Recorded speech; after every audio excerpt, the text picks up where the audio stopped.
My brother-in-law convinced my husband that I was cheating on him, all because I rejected him years ago. Hi everyone.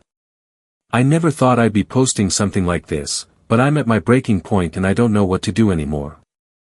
I, 38F, found out that my brother-in-law, 38M, has been harboring hatred toward me for almost 2 decades, and he just destroyed my marriage because of it. Back in college, I met Mark, my now brother-in-law. We were both freshmen at the University of Oregon. During our first year, he asked me out. I politely turned him down. I just wasn't interested, he wasn't my type, and honestly, his demeanor made me uncomfortable. He got drunk later that night and called me a B************ and shallow. I brushed it off at the time. My best friend said it was just a drunk guy lashing out after rejection. And for years, I never saw him again. He completely disappeared from my radar. Fast forward almost 10 years later. My baby sister Sarah, 28F, introduced her new boyfriend at a family dinner, and it was Mark. I didn't even recognize him at first. When I realized who he was, I felt awkward, but I congratulated them and tried to be polite. He, on the other hand, looked visibly annoyed that I didn't recognize him. He actually called me a liar, said, "How could you not remember me? You broke my heart." I laughed it off nervously, thinking he was joking. Our parents were cautious at first, but Sarah seemed happy, and Mark treated her well, at least on the surface. He was doing well financially, took her on trips, and always presented himself as this charming, successful guy. They got married about a year later and now have 3 kids. Life moved on. Or so I thought. About 5 years ago, I met my ex-husband Jake, 40M. We got married not long after meeting. I thought life was good. Every now and then, Mark would make weird jokes about how I was still as shallow as I was in college, but I just ignored it. I thought he was trying to be funny in a backhanded way.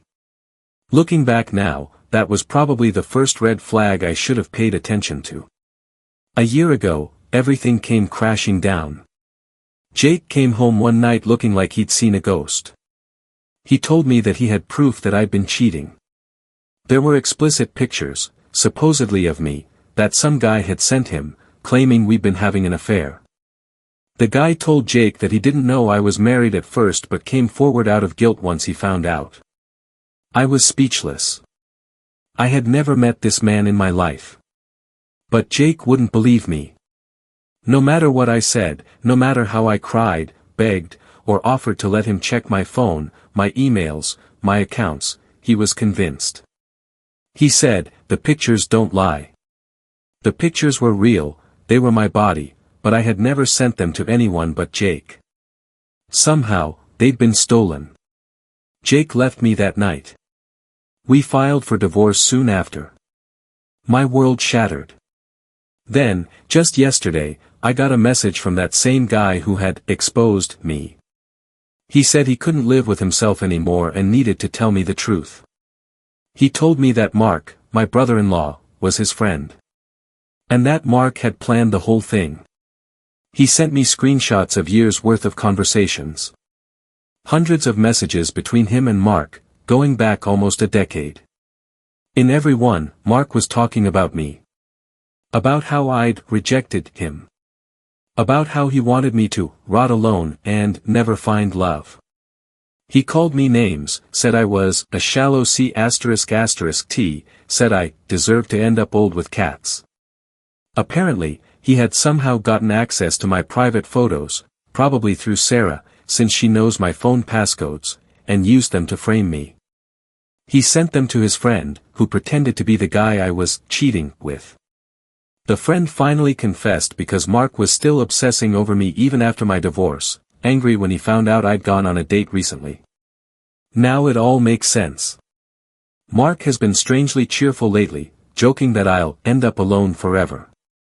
I thought he was trying to cheer me up in his own awkward way. But now I know it was mockery. He's been enjoying my pain. And I don't know what to do. I love my sister. She's my baby sister, she's always been close to me. I can't destroy her life. She adores her husband. She has no idea what kind of monster she's married to. I'm torn between telling everyone and keeping it quiet. My ex deserves to know the truth, he's a victim too, but it will blow everything up. My sister's marriage, her kids' lives, my parents' peace. Everything. I can't believe the man who married my sister has hated me this much, for this long. For something as small as rejecting him in college. I feel sick. I can't sleep. I can't stop crying. I'm terrified for my sister and her kids, but I don't know where to even start. Should I tell my ex? Should I confront Mark? Should I warn Sarah? I feel completely broken. If anyone has been through something like this, how do you even begin to heal from a betrayal this cruel? Update: my brother-in-law set me up to destroy my marriage. My ex-husband knows the truth now. It's been about a day since I posted, and I still haven't slept properly.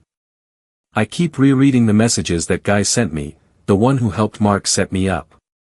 I didn't know whether to scream, cry, or throw up. Last night, I finally decided to reply. I thanked him for coming clean, even though it was too late to fix what he'd already done. He told me he couldn't stop thinking about how much Mark still hates me. He said that after hearing I went on a date last weekend, Mark lost it. He was ranting about how I didn't learn my lesson and still thought I could do better than him. That's when his friend realized this wasn't just some harmless revenge prank from college, it was a sickness. So he reached out to both me and my ex-husband Jake, confessing everything at the same time. Jake called me this morning. The first time I've heard his voice in months. He was quiet at first, I could tell he'd been crying. Then he just said, "I'm so sorry, Anna." He told me the guy sent him all the same screenshots and messages that I got. Jake said, "I don't know how I didn't see it. I don't know how I didn't believe you.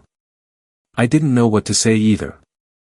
I love him, but I don't think I can ever fully forgive him for how quickly he believed the worst about me."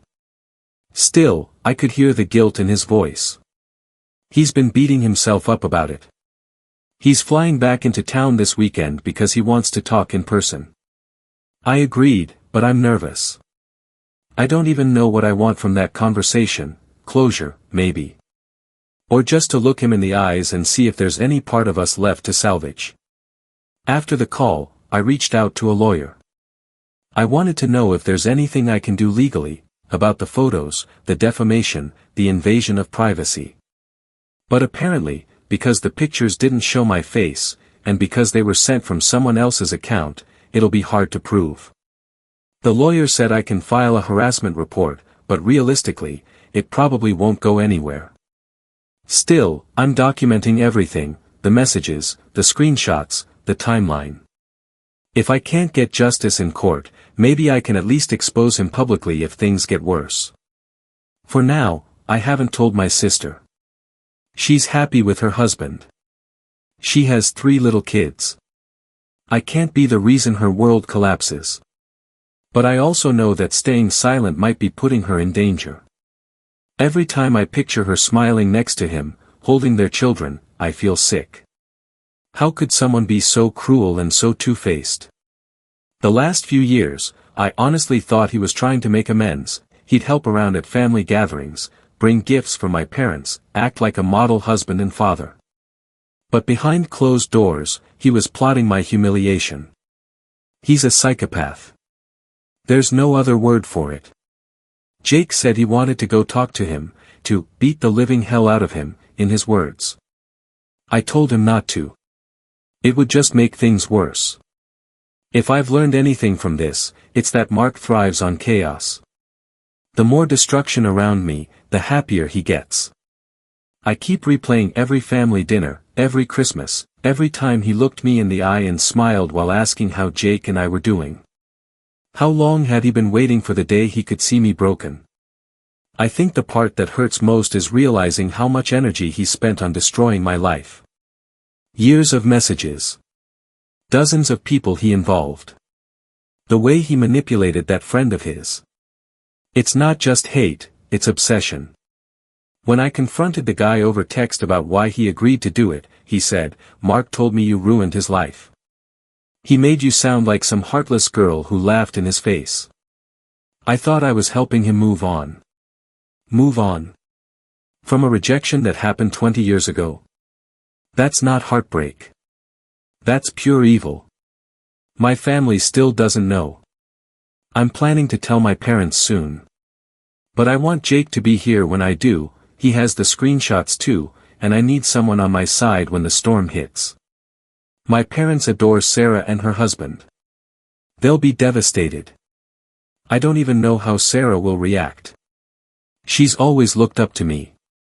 She calls me her second mom. I was there for every milestone in her life. But how do you tell your baby sister that the father of her children has been obsessed with ruining your life for decades? It's too much. Jake said we should tell my family together, at my parents' house, where everyone can be safe. He's right. If Mark snaps, I don't want Sarah or the kids anywhere near him. I'm still scared. I keep thinking, if he could go this far to ruin my marriage, what else is he capable of? Right now, I'm just trying to keep my head above water. I'm exhausted, angry, and heartbroken all at once. But at least the truth is finally out. Jake knows. I know.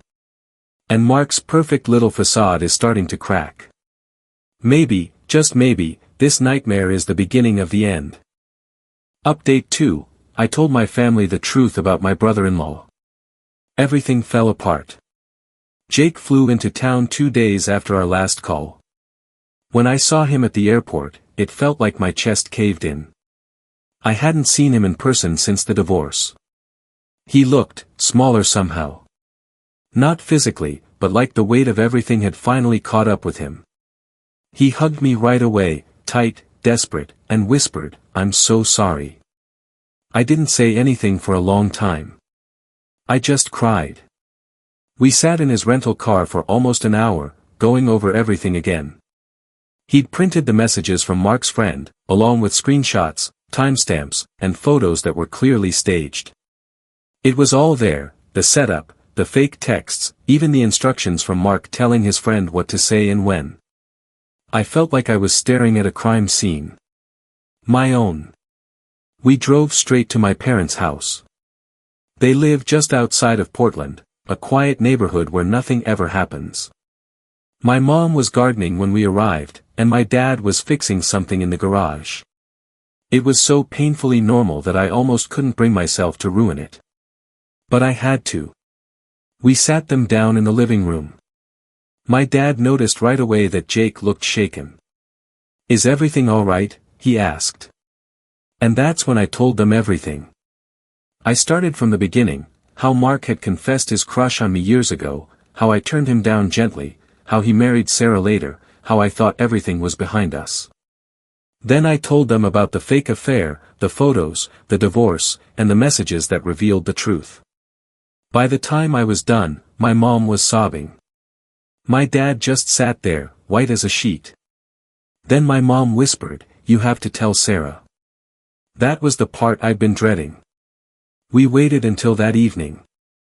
Sarah came over with the kids, all excited to see Aunt Anna. My heart broke when they ran up and hugged me. They had no idea what was coming. Jake and I exchanged a look, and then I told her to sit down. I could barely breathe. At first, I started gently. I told her Mark had done something terrible. She thought I meant he cheated on her. But when I said, "He's the reason Jake and I divorced," her face went blank. She laughed, this short, nervous laugh, and said, "What are you talking about?" So Jake showed her the printouts. The screenshots. The messages. Everything. She read in silence. Then she said, "No. No, this is fake. You're trying to turn me against my husband." I tried to reach for her hand, but she pulled away. "You've always hated him," she said. "You never wanted us to be together." That was the moment I realized I'd lost her too. Jake tried to explain, telling her how he'd confronted the guy who helped Mark, how he'd confirmed every detail. But she wouldn't listen. She grabbed the papers, tore them in half, and stormed out with the kids. My mom was crying. My dad was furious. Jake just sat there, holding his head in his hands, whispering, "We shouldn't have done it this way." I felt numb. The next morning, I woke up to a barrage of texts from Mark.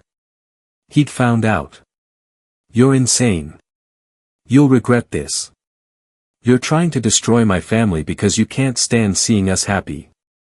I'll make sure no one believes you again." I didn't reply. I blocked him.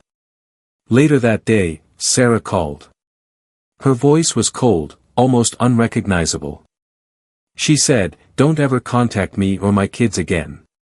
You're not part of this family anymore." I tried to tell her that I loved her, that I only wanted to protect her, but she hung up. That was 3 days ago. Jake went back home yesterday. Before leaving, he said he'd wait for me, that he wanted to start over, if I ever could forgive him. I told him I didn't know. I need time. I've lost too much too fast. My marriage, my sister, my peace. My parents are devastated. They've tried calling Sarah, but Mark must have gotten to her first. I know him, he's charming when he wants to be. He probably told her I'm unstable, jealous, bitter. He's always known how to twist a story to make himself look like the victim. I keep waiting for someone to show up at my door, to scream at me, to accuse me again.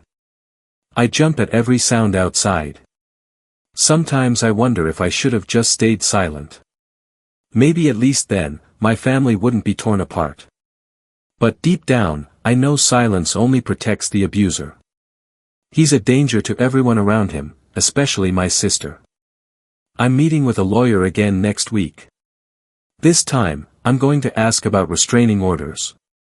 I have every message, every piece of proof. Even if the police can't charge him, I want it on record that he's dangerous. Jake offered to testify. He said he owes me that much. I don't know what comes next. I just know I can't keep pretending everything's fine. My family may hate me right now, but the truth is out there, and truth has a way of spreading, whether people want to see it or not. I'm broken, but I'm not done. Justice served, 1 year later. Location, Austin, Texas. Hi everyone. It's been a full year since everything came crashing down, since my brother-in-law, Mark, tried to destroy my marriage and my life just to feed his sick ego.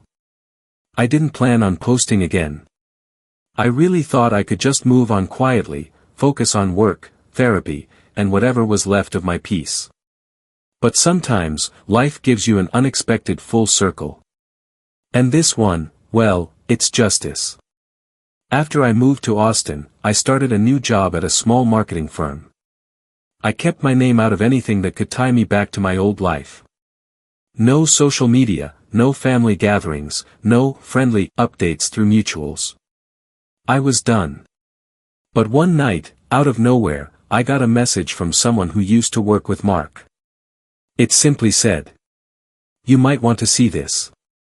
Attached was a screenshot from a local news site, Mark Thompson under investigation for cyber harassment and data theft.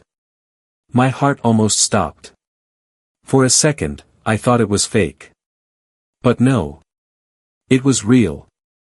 Apparently, he'd been doing the same thing to another woman at his workplace, hacking into her personal photos, spreading rumors, trying to ruin her reputation after she rejected him. Exactly what he did to me.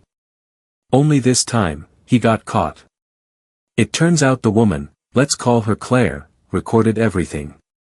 The texts, the fake accounts, the drive access logs. The police found multiple folders on his office computer labeled with women's names. Mine was one of them. When they opened it, they found copies of my photos. The ones he stole from my phone years ago. That was the evidence I could never get on my own. The investigation went public fast. My old company group chat blew up. Mutual friends called me non-stop. Jake, my ex-husband, was one of the first to reach out. He said. Anna. I saw the news. I'm so sorry. I should have believed you. I didn't even know what to say. I cried for hours. For the first time in 2 years, I felt seen. Vindicated. But at the same time, I felt numb. Because while justice was finally served, it came too late. My marriage was gone. My family was shattered. My sister, still with him, had vanished from all of our lives. When I called my mom to tell her, she was quiet for a long time. Then she whispered. We know, honey. Sarah came home with the kids last night. Apparently, when the police showed up at their house to question Mark, Sarah finally saw everything for herself. The emails, the photos, the messages where he called me the same disgusting names he used to call me back in college. He wasn't obsessed with me. He hated me. And for 20 years, that hate controlled every part of his life. Sarah called me 2 days later. Her voice was shaking. Anna, I didn't want to believe it. I thought you were trying to ruin my marriage because you were jealous or angry. But I saw the folder. I saw your name. I didn't know whether to cry or scream. All I said was, you don't owe me an apology. Just make sure your kids are safe. We talked for hours. She told me he'd been acting strange for months, paranoid, always checking her phone, locking himself in his office. She said the night the police came, he tried to convince her that I had framed him. That I was still trying to destroy him. That was his last lie. He's now awaiting trial. His lawyer is trying to claim mental instability, but from what I hear, there's more than enough digital evidence to bury him legally. Jake came down to Austin a few weeks ago. We met for coffee, the first time we'd seen each other in almost 2 years. He looked tired. Sad. But also lighter. He told me he'd never forgiven himself for not trusting me. I ruined the best thing that ever happened to me, he said. And you know what? For the first time, I didn't feel anger. I didn't even feel pity. I just said. You didn't ruin it. Mark did. You just helped him. He nodded. We talked for hours, about the what-ifs, the regrets, the pieces of love that still existed somewhere under all that pain. But when we said goodbye, I knew we weren't going to try again. We were different people now. Broken in ways that didn't fit anymore. I've spent the past year in therapy, rebuilding my sense of trust, my confidence, my self-worth. I started volunteering at a women's legal clinic, helping others who've gone through cyber harassment and revenge manipulation like I did. If I've learned anything, it's this. You can't control what people do to you. But you can control what you do after. I used to think silence was strength, that staying quiet to protect my sister made me brave. But silence just gave him power. Now, my story's public. The local paper ran an article about online stalking cases, and they interviewed me, anonymously, as aita, victim of long-term digital abuse. It felt terrifying at first, but freeing. As for Mark, he lost everything. His job, his reputation, his family. And yet, I don't feel joy about that. Because this isn't about revenge. It's about justice, and closure. I know he'll probably never see himself as the villain. He'll think he was the victim of rejection, that I brought it on myself. But that's fine. The world knows the truth now. And that's enough. Sarah and I are talking again, slowly. She's living with our parents back in Dallas, raising her kids on her own. We text a few times a week. It's awkward and tender, but it's something. Last week, she sent me a picture of her kids at the park. The caption said, "They ask about Aunt Anna every day." I smiled for the first time in a long time. Sometimes, I still wake up in the middle of the night with that old panic in my chest, the fear that someone might still be out there trying to ruin me.